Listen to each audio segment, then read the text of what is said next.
Today we're going to be discussing boosting first-time depositors, cutting customer acquisition costs by blocking invalid traffic. To kick off, I'll have our speakers introduce themselves and tell us a bit about their role. So, Matt Sutton, would you like to start us off? Hey Matt, how are you? Yeah, great to be here as well. My name is also Matt.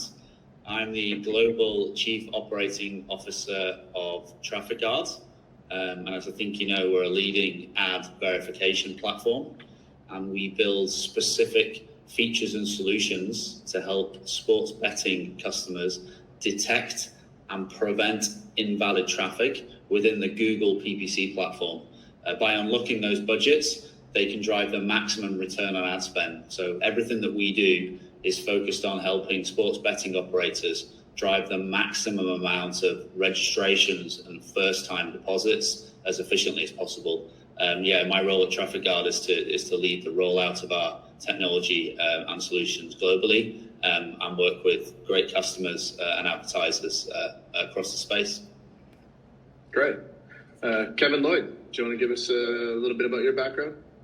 Yeah, thanks, Matt. Hi, I'm Kevin. I head up the paid search activity here at BV Group. So we operate numerous different betting operators in the UK, including BetVictor, Heart Bingo, Parimatch, TalkSport Bet, and most recently we've launched Betano in the UK in partnership with Kaizen Gaming. I've been in the industry now for around 5 years, predominantly in the PPC space. So yeah, and we've been working with TrafficGuard now for the last around a year or so. And yeah, we've definitely, seen a great benefit of, during our partnership together. Cool. So to start off, I'll ask Matt Sutton to give us some context around the size and the scale of the sports betting industry, and then what the budgets look like in terms of user acquisition. So can you give us a bit of context, Matt? Yeah, sure. Firstly, it's just a huge, fast-growing industry, as I think everybody knows. So to give you an idea, there are around 5,000 online gambling companies globally. And those online gambling companies are made up of operators that run many brands in lots of different markets. So they have lots of different brands and online destinations, multi-market. BetVictor is a great example of that, as you just heard. Also like an Entain that has many other destinations and properties globally, and then singular brands. But they operate across multiple markets. So one brand, but they operate across multiple markets. And then obviously lots of other smaller players that operate maybe in 1 or 2 markets. So it's 5,000 online gambling companies, but they're made up of many times larger than that destinations for players to go and play. Revenue in the online sports betting market reached $50 billion in 2024. So it's a huge industry, and it's growing at about 5 to 10% a year, both in terms of that revenue growth, but also the number of players in the space. And I would say in the early stages of this growth phase, which we're very much in, Kevin and BetVictor have been a big part of that. In the early days, it was all about growth at any cost. So the key metric was just getting players through the door and user acquisition. As the market has matured, obviously user acquisition is extremely important, but also how much are you spending and how much are you having to spend to acquire those players, and what is the profitability on those players? So it's gone from kind of growth at any cost to CAC to LTV metrics. So how much are you spending to acquire a customer, and what does the profitability look like? To give you an idea, and obviously it varies massively by operator, but the average LTV of a sports betting player is about $2,500, and about $400 to then acquire that player. So it's about a 7-to-1 CAC to LTV. So about 7x return on that CAC. And obviously that's become a very key metric as the market has become more and more competitive. There's no point spending so much money to acquire a player that you can never make money out of that player. And also once you've acquired a player, you don't want to keep spending marketing dollars on them to the extent that you remove all the profitability from that player. So the market is 5,000 companies, many more operators than that, and about a $50 billion per annum industry, and now very focused on CAC to LTV. And then I think the last thing I would say in terms of the market map, because this is our main focus as a company, we spent a big chunk of last year kind of mapping out the market. And so we see that from those 5,000 companies, we see around 15,000 senior marketing decision makers. So senior marketeers, people like Kevin, spending budgets to acquire users. And we separated them into tiers. And we'll be talking a little bit about this offline. But the tier one operators are spending anywhere up to $50 million a year on Google PPC alone. Tier two, maybe 25 mil. Tier three, 10 mil. And then obviously a whole host who are spending, maybe $1 million or $2 million.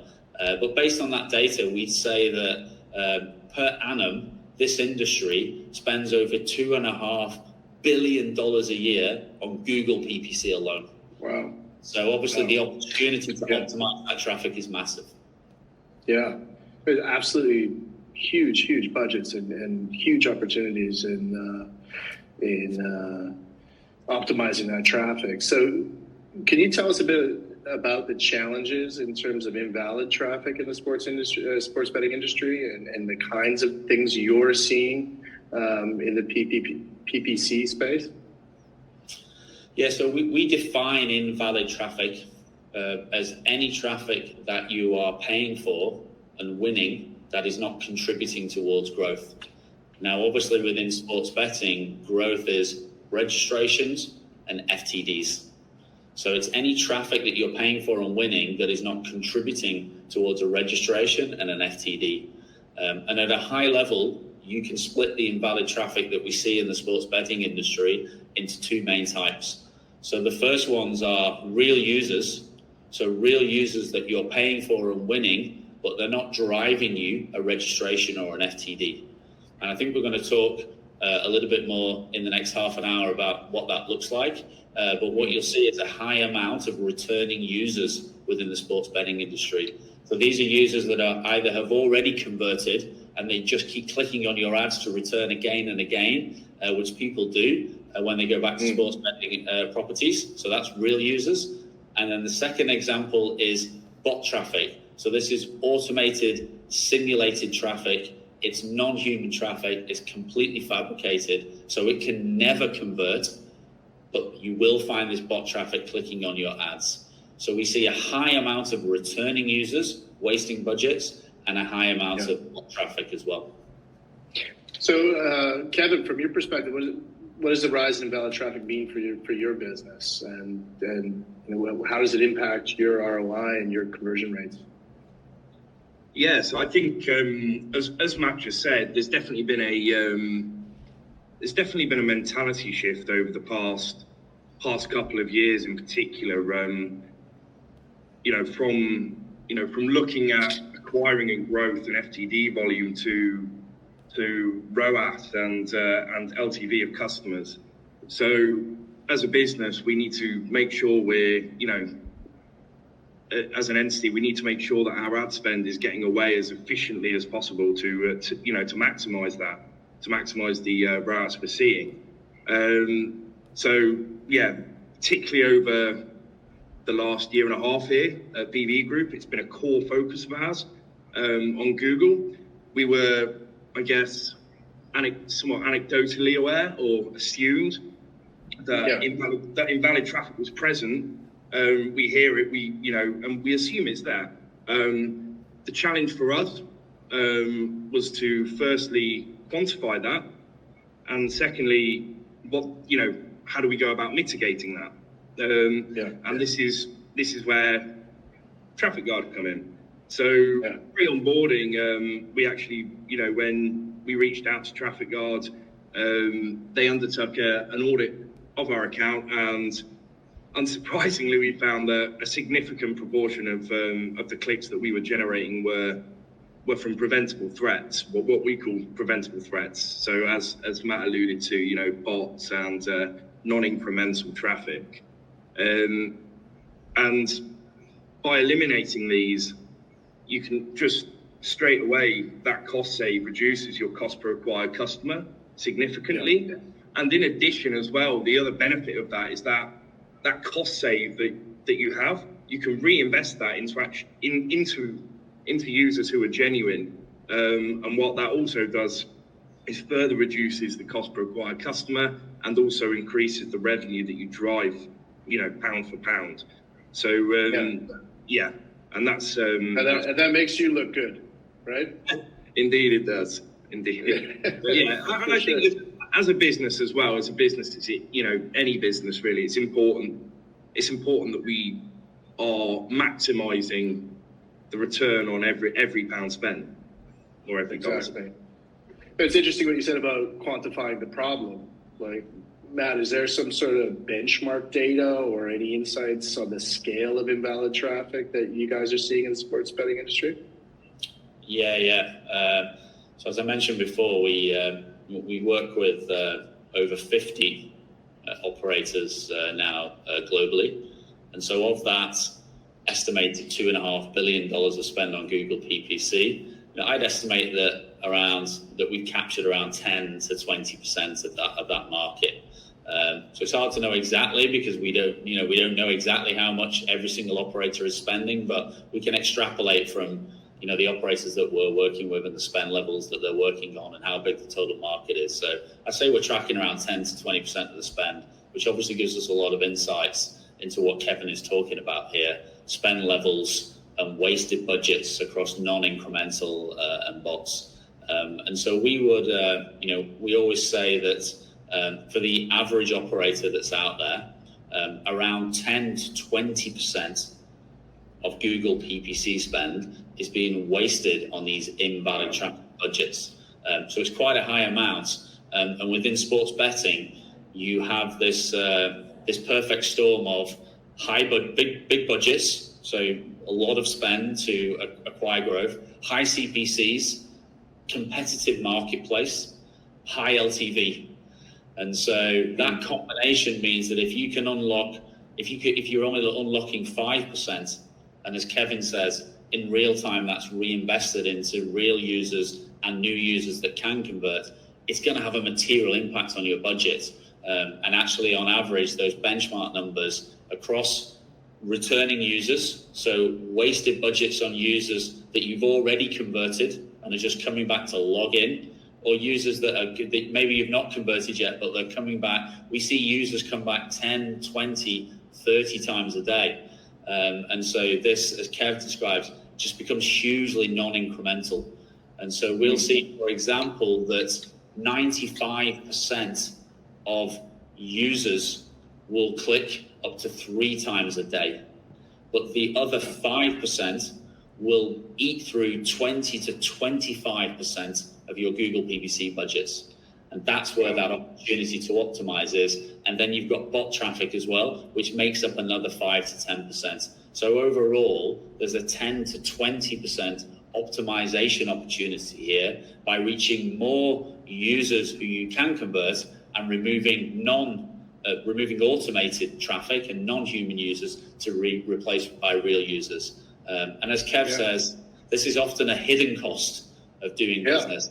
So, our research over the past couple of years is very much working with the market with our research to show this, and then also proving this to operators in their own Google ad traffic data.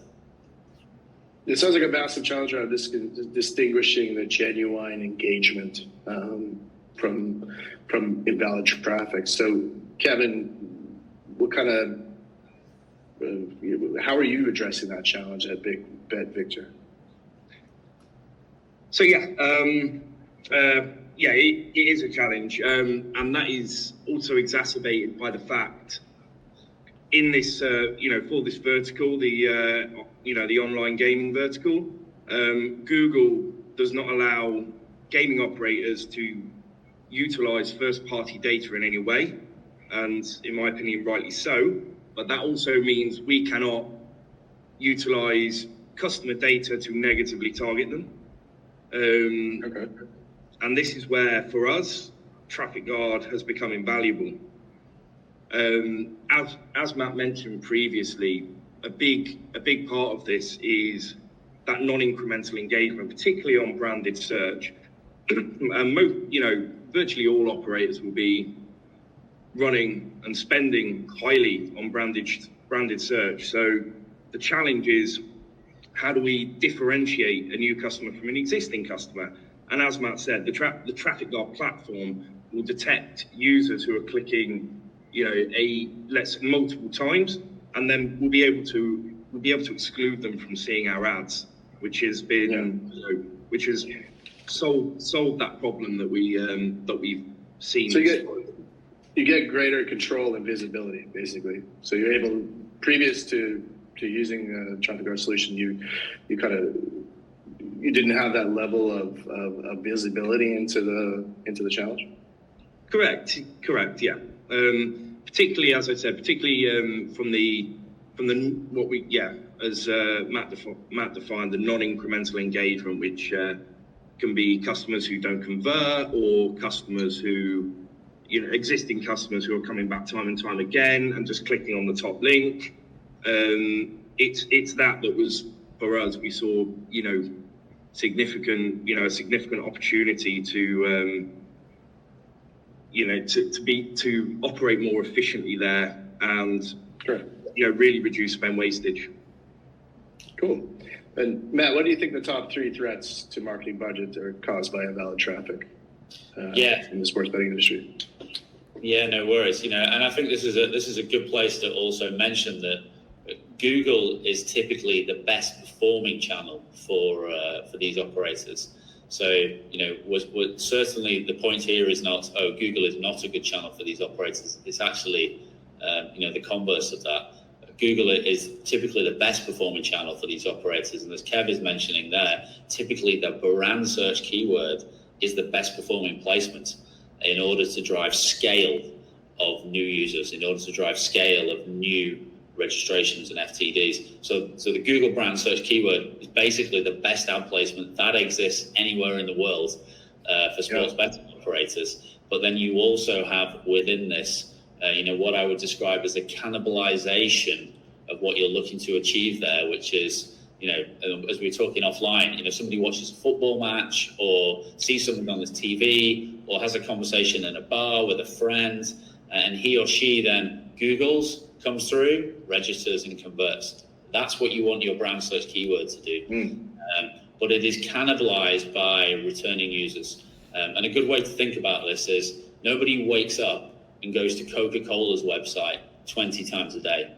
But people do wake up and go to Betano's website 20 times a day. I know for a fact they do it 30 times a day, 40 times a day, 50 times a day. And every single time they do that, if there's an ad there, as Cav says, they will click on that ad. And so you then have this issue where you've got this high proclivity for users to return. And these are both pre-registered users. The vast majority of the time they are players that have already registered an FTDs and are just coming back again and again, or they're people that are just coming back again and again and have not converted yet. But like I said, it's typically 5% of the users, but dusting 20 to 30% of the budgets. So there's obviously a massive opportunity to then optimize this placement, which is the best placement that exists anywhere, to then go and drive scale. And so the first opportunity is then this returning user opportunity, which we see at the brand search keyword level. And then the second opportunity is automated bot traffic, which are scripts and automated bots that typically target any promos or bonuses or competitor analytical software that's running analytical actions across those price action, etc. We see a lot of that. And that's typically on the generic keywords, like I say, on your competitor keywords and on your promos and bonuses. So returning users, typically pre-installed customers, and then automated traffic, and across them, that will represent about 10 to 20%. As Kev alluded to there, the value that TrafficGuard delivers here is twofold. The first one is you need a platform that is integrated into the clickstream and then overlays the user level data to the click level data that you get. So a simple way to think about this is, instead of seeing on your brand search keyword, I've spent 100 and I've won 100 clicks at $1 a click, what you want to be looking at is, I've spent 100 and I've won 100 clicks from, let's say, 7 users. Now, one of those users has clicked 30 times in the last 5 hours. The sheer here's an update. Another one has clicked 7 times. Another one has clicked 11 times. So you need that user level data, which is the first part 100%. Of the solution. We call that user identity validation or user identity stitching. And then you need the ability to then set a threshold on when you are going to choose to not serve ads to those users again.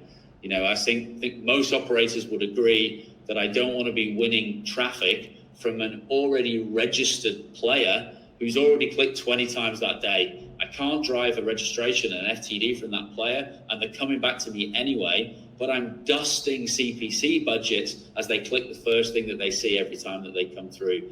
And this is a very unique problem that we see within the sports betting space, and it's why we built these features. So TrafficGuard allows you to get that user level data, and then also set thresholds that say, okay, when we've seen that player 5 times already in a 24-hour period click on an ad, we don't want to keep serving ads to that user anymore. We do that via an exclusion.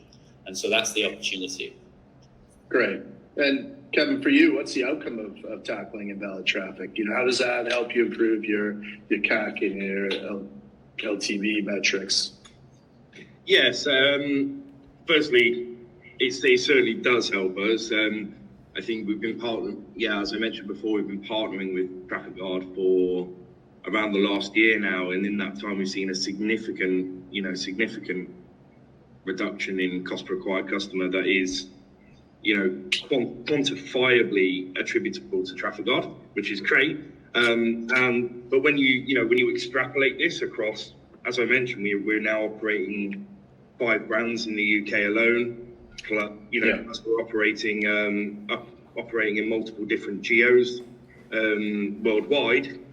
So the savings there are enormous, particularly over time. We're talking it well over the 100,000 threshold and more in the hundreds of thousands saving.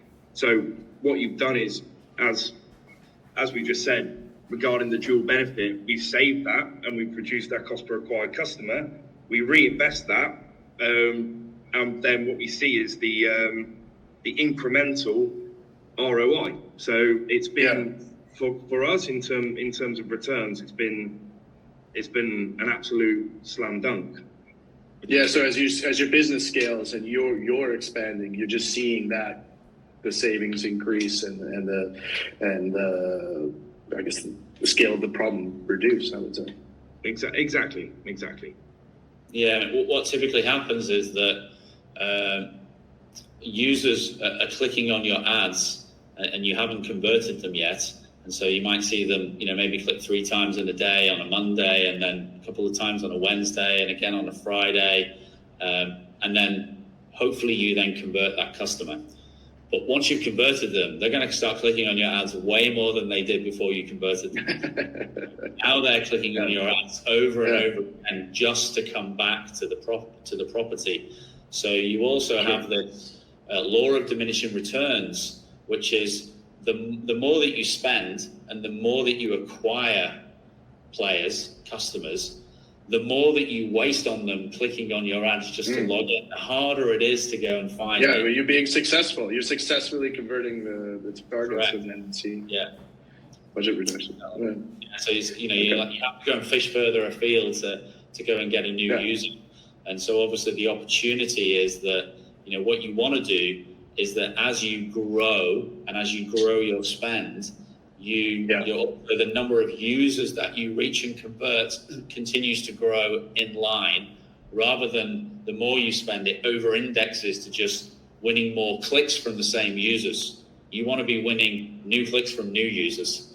And so setting this threshold where on the amount of times you show an ad to a returning user and being able to update this dynamic exclusion list based on that threshold is the real opportunity. And this is all customizable also based on your own consumer journey, because before we get started with an advertiser, as Kev alluded to, we run what's called an audit, where we give full access to the platform and all of the user level data, so that you can literally see every single user, how many times they click, how many are new users, how many are returning users, how many times do they click before they convert. And based on all of that data, you then set the threshold for you so that you can continue to fish for new users. Yeah. And is there anything else you would recommend to operators in terms of implementing and identifying, actually maybe prevent navigational traffic from draining their marketing budgets? Yeah, as I said, the two opportunities are navigational traffic, which is a term that we picked up actually from our US operators. So, we normally refer to them as returning users or non-incremental clicks, as Kev mentioned. Clicks from users that are not going to drive you a conversion. As we moved into the US, actually in the last 12 months, and started working with the big operators there, just like Kev, they already knew about this problem, right? They already wanted it. And they referred to it, it's good. That's great about going into a new market, right? You learn new language. They refer to us as, oh, you mean navigational traffic? We hate navigational traffic. And so that's where I picked that term up from, navigational traffic. We call it returning users are non-incremental. But yeah, the two opportunities are, those non-incremental budgets, and then also the bot traffic, which is also a significant portion as well.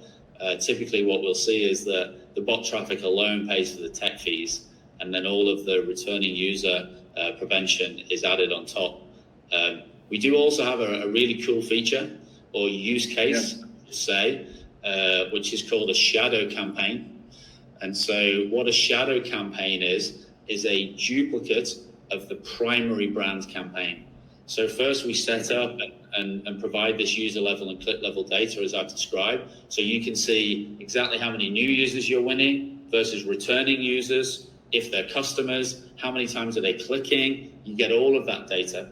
And then we also have a use case where you can then set up a secondary brand campaign so that you can set up a waterfall strategy. So you can exclude them from your primary brand campaign and then actually set up a duplicate brand campaign, which we call a shadow campaign, and you set that at half the CPC cost that your primary brand campaign is set up. So when we see the returning user hit the threshold, the platform then serves them the secondary brand campaign at a lower cost. So effectively what this is enabling you to do is to decide how much you're willing to pay for returning user traffic. Now, some operators will say the answer to that is simple: I never want to pay for it. But some operators will say, oh, I can see the value of driving, returning users back, but obviously I'd rather not pay full price for these users because I recognize they're not worth as much. And so then we have this use case with the shadow campaign where we can win that traffic at a lower cost. And again, to give you an idea on metrics, because I know you like metrics, Matt, we recently showed an operator 100 example users where the returning user was clicking on the primary brand campaign at full cost 10 times, and then they went to click on the shadow campaign 25 times. So if you think all those ads are then at half the price, and then once they've stopped clicking on the shadow campaign, we then waterfall them down to organic. So in other words, you're not showing them an ad anymore, which tells you how many times these users were clicking on their primary brand campaign at cost CPC. So then we're massively reducing the cost of that user journey, which is not contributing towards an FTD and a registration anyway, which, as Kev says, he's on the hook for CAC to LTV. It's not just about acquiring a user, it's about acquiring profitable users and continuing to acquire new users at CPAs that make sense. And this obviously is a contributor to that. 100%. And Kevin, from BetVictor's perspective, how does addressing these challenges and targeting genuine user engagement, how does that increase your competitiveness? What does it mean for the business overall? Yeah, so overall, I think any business, it's absolutely imperative that marketing teams, acquisition teams, and commercial functions spend as efficiently as possible. Particularly in this sector. It's a very large market, but it's also a very competitive market. Yeah. There's new entrants coming to the market constantly. So for us, Google Ads is in its most basic form, a simple, economics 101. It's supply demand.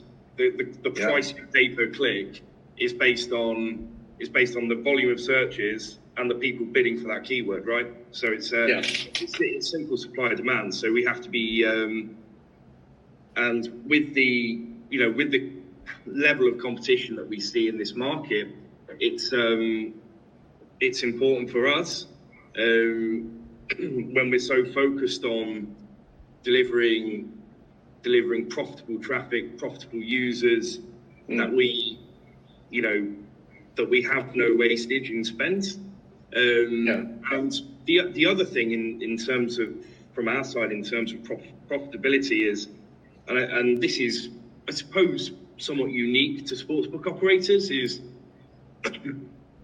our margin isn't static. It's not like e-commerce, for example, where you know what your profit margin is the second the user converts. Yeah, it's driven by a multitude of factors. Most operators in the UK have acquisition welcome offers, which is which means they're giving a bonus to the user, as well as that.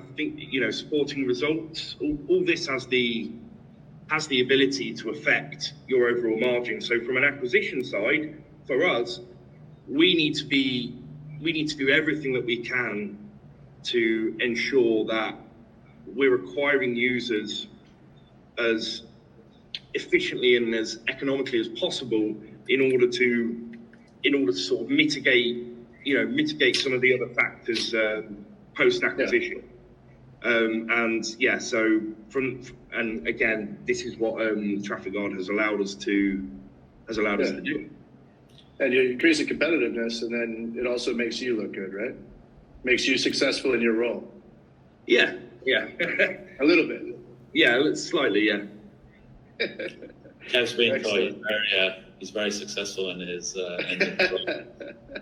But that's a very good point that Kev made. We were talking, at the beginning about the fact that the average player is worth $2,500, and the average CAC of acquiring that customer is about $400. But as we all know, averages are actually very misleading and sometimes pretty useless. I mean, the variance in the LTV between these operators and all these different brands and sportsbooks and online casinos will be absolutely massive. And to Kev's point, it's changing all of the time, and there's a whole heap of factors that are actually affecting that. So, if Kev is, wasting hundreds of dollars on a user, on a player times 1,000 players, and then, within that time period, the business realizes that, a lot of these players are not profitable anymore, then, that is not going to be a good contributor to business outcomes. And it's something which is changing all the time. Whereas making sure that you're optimizing away from driving clicks from users that you've won anyway is something that can actually be quite a constant, because the invalid traffic is always going to be between 10 and 20%. So from our perspective, the ROI becomes very clear. For every dollar in tech fees that you pay TrafficGuard, there's plus $10 of invalid traffic that you can unlock. So that's a consistent 10x ROI. Who wouldn't pay $1 to get $10 of media? Everybody would take that bet punt. So it's something that you can control, whilst the profitability of a customer, that's one thing that you can control in terms of profitability of the customer, whereas there's lots of other variables that are affecting that all of the time. And how widely accepted is this? Is it recognized that this challenge is out there, or is it something that still needs to be brought to people? Yeah, a bit like we were sort of talking about before with Kev and his experience of realizing, we're winning a lot of our own customers here. That's not going to help CPAs. And there's a lot of bot traffic here. When we entered into the US last year, operators are like, there's navigational traffic. It's one of those things that most, I would say, operators, sportsbooks and online gaming casinos are aware, but they don't yet have the technology or the data in their hands. And so they're aware that it's there, but they don't have a quantum on it. Like Kev said, we know it's in there, but we don't really know how much is there. And, we don't really know how to go about preventing it. So it's one of those things that people, I would say, are generally aware of in the industry, but not necessarily aware of the quantum of it and specifically how to solve for it. So we've spent a large part of the last 2 years in research with our customers and also building new features and solutions to help them with this problem as well. And then also demonstrating the levels of it. And so now we have a lot of benchmark data when we walk in the room. We can tell them within, a very close range, just based on their user base and their spend. It's like you're going to have 7% returning users, and it's going to be more than 20% of your spend. We can be pretty accurate even before we start. Obviously, the data is the data. So, we give access to that data, and now you can see how much it's going to be worth to you based on the actual real data. Great. So you can actually show them the numbers and say, if you take action now, you're going to get a better and a bigger outcome. Which is, that's exactly what we do. We connect to the Google ad account, and this is pre-contract. So that's before we start working with an advertiser. In other words, we're not in a paid relationship yet. We do all this pre the paid relationship, connect to the Google ad account, full login to the TrafficGuard dashboard, full demos, reports. Let's see what it's worth to you. Let's see how much this is going to generate for you. Let's see how much you're wasting on returning users. Let's see how much you're wasting on people coming back 50 times a day. Let's see how many bot clicks you have on your generic keywords, or if you're running promos and bonuses. And let's quantify it first and build that business case for you before we get started helping you to prevent it. Great. So just to conclude, I will ask both our speakers to offer some. It might be painful for you, Kevin, to offer advice to other operators, perhaps competitors. But I'll start. So I'll start with Matt. But what advice would you give for operators looking to tackle invalid traffic? I mean, I guess I can only look at it from our perspective and what we see in the market and what I'm seeing in the market, which is that the industry is a super exciting space. I mean, it's just growing like crazy, right? Amazing. So it's a growth sector, which is awesome. But as Kev says, it's becoming more and more competitive. User acquisition is becoming more and more competitive. More operators looking to acquire users from you. That means the cost of that traffic is going up as well. CPCs are going up and up. The cost of that user acquisition is going up, and it is the key metric over the next 5 years. All of these operators and all of these sportsbooks and online casinos are going to be judged on profitability. So CAC to LTV. Yeah. To acquire a customer, how much profit can I drive? So that's what we're seeing. A lot of acquisition in the space as well, right? Like a lot of partnerships and a lot of acquisition, and so some consolidation there. But obviously, only profitable businesses will continue to sustain and will be acquisition partnership targets. And again, that comes down to CAC to LTV. And so, from our perspective, and our passion point. Is to go into operators, online casino, sports books and say, hey, we can immediately unlock 10 to 20% of your budgets for you to drive more profitability in CAC to LTV. And so, that's our passion point, and that's what drives us in the industry. And we want to continue to do that. Great. And Kevin, any advice for your other operators or your competitors? Your advice, Kev? Definitely. So as Matt's alluded to, I think from our side we've definitely seen the benefit, and as we've discussed several times, I think in this sector above the line brand awareness is so fundamental, but it comes with it comes with the the digital marketing acquisition channels to really drive and convert those users.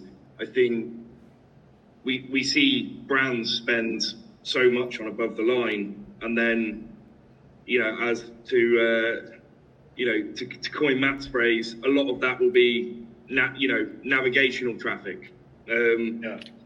So as it lends itself really nicely to be able to both extract additional value from your above the line and upper funnel activities, and also acquiring a really high intent user base below the line on digital marketing channels as well. Again, we've mentioned the industry is heading a lot more, certainly from our side, a lot more to a value focused approach. As Matt mentioned, CPCs are always going up. So yeah, I think it's a definite, we've definitely seen great benefits by utilizing this tool over the last 12 months, and I'm confident this partnership will continue for a long time. Yeah. Great. Well, I'd like to thank everybody for sharing your thoughts. It sounds like a massive opportunity. As you said, I like big numbers. Just hearing the scale of the challenge, but then the opportunity to maximize budgets, it sounds amazing.